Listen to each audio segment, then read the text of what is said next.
Shalom saudara-saudariku dan para sahabat insani yang dikasihi Tuhan. Selamat berjumpa kembali dalam program Renungan Rohani Insani.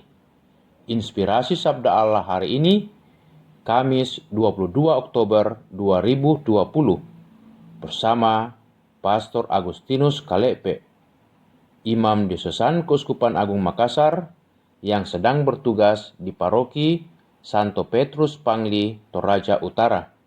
Selamat mendengarkan. Shalom Bapak Ibu Saudara-saudari yang terkasih, sahabat insani inspirasi Sabda Allah hari ini. Saya Pastor Agustinus Kalepe menemani Anda dalam acara yang sama-sama kita cintai pada hari ini. Mari kita buka pertemuan kita dengan doa dalam nama Bapa dan Putra dan Roh Kudus. Amin. Tuhan Allah Bapa yang maha baik, utuslah Roh Kudus-Mu meneguhkan, menguatkan kami, mengobarkan semangat kami untuk sungguh mengikuti Putra-Mu Yesus Kristus sebagai Sang Juru Selamat kami.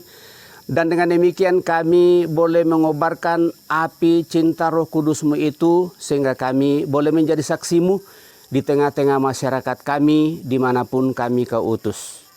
Kepada-Mu Tuhan kami percayakan seluruh hidup kami, rencana kami hari ini, kini dan sepanjang masa. Amin. Bacaan kita pada hari ini diambil dari Injil Lukas pasal 12 ayat 49 sampai dengan ayat 53. Pada suatu ketika Yesus bersabda kepada murid-muridnya, "Aku datang melemparkan api ke bumi, dan betapa kudambakan agar api itu selalu menyala. Aku harus menerima baptisan, dan betapa susah hatiku sebelum hal itu berlangsung. Kalian sangka aku datang membawa damai ke bumi? Bukan. Bukan damai, melainkan pertentangan. Karena mulai sekarang akan ada pertentangan antara 5 orang dalam satu rumah. 3 melawan 2 dan 2 melawan 3. Mereka akan saling bertentangan. Bapa melawan putranya dan putra melawan bapanya. Ibu melawan putrinya dan putri melawan ibunya. Ibu mertua melawan menantu dan menantu melawan ibu mertuanya." Demikianlah Injil Tuhan, terpujilah Kristus. Melalui bacaan kita pada hari ini Bapak Ibu Saudara terkasih, saya mengajak kita untuk merenungkan api Roh Kristus harus bernyala. Dia sendiri bersabda, "Aku datang untuk melemparkan api ke bumi." Bapak Ibu Saudara terkasih, api di bumi ini adalah lambang api roh yang harus mengobarkan hati manusia dan harus dinyalakan di salib. Itu kita bisa lihat dalam ayat 50. Tetapi api juga dapat diartikan penerangan rohani karena kedatangan Yesus dalam ayat 51 sampai dengan ayat 52. Maka Yesus menyalakan api di bumi. Api ini sumber segala terang dan bimbingan seperti yang kemudian diberikan oleh Roh Kudus. Api sebagai daya jiwa yang menyalakan semangat di hati. Api memberikan kekuatan kepada para rasul, keberanian kepada para martir. Api roh bisa menggerakkan seluruh umat, mengobarkan seluruh gereja. Api ini harus dinyalakan oleh Kristus. Api cinta yang membakar korban Yesus di kayu salib. Dari api cinta itu semua hati akan dikobarkan untuk mengikuti Yesus dalam segala pengorbanan hidup. Salib itu sendiri disamakan dengan pembaptisan, dan Yesus merasakan kerinduan dan kesesakannya sampai baptisan itu pada suatu ketika terlaksana. Api itu adalah semangat bagi Yesus untuk sungguh menerima seluruh pengorbanan dan harus mati di kayu salib. Dan lewat itulah kita sebagai pengikutnya ikut ambil bagian lewat pembaptisan. Api itu harus tercurah untuk mengikuti Yesus. Bapak, Ibu, saudara-saudari yang terkasih, dengan memiliki api Roh Kristus, maka kita sungguh menjadi tanda kehadiran Dia di dalam dunia ini, sehingga Yesus dalam bacaan pada hari ini mengingatkan kepada kita bahwa saya datang menjadi tanda pertentangan. Garis yang ditarik oleh Yesus bukanlah garis yang memisahkan daerah, tetapi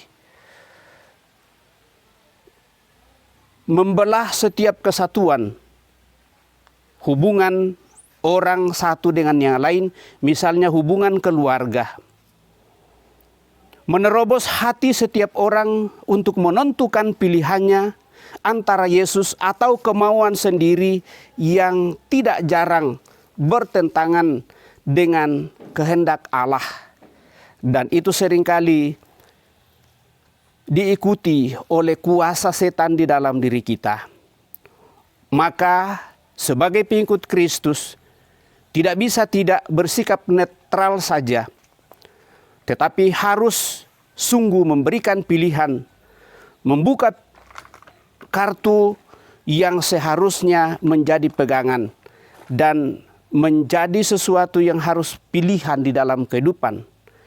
Menerima Yesus atau memilih Yesus atau menolaknya.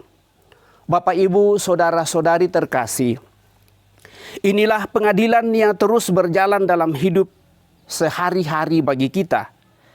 Kita sebagai pengikutnya harus memilih, menentukan sikap terhadap putranya yang menjadi kekuatan dalam hidup.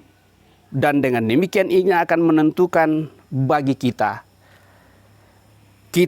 menjadi tanda dalam seluruh kehidupan bahwa apa yang telah ditentukan oleh Yesus di dalam diri kita itu sungguh harus kita wartakan, karena Dia sendiri menjadi tanda perwahyuan penuh dengan mengikuti apa yang Tuhan kehendaki dari Dia, apa yang Bapa kehendaki dari Dia.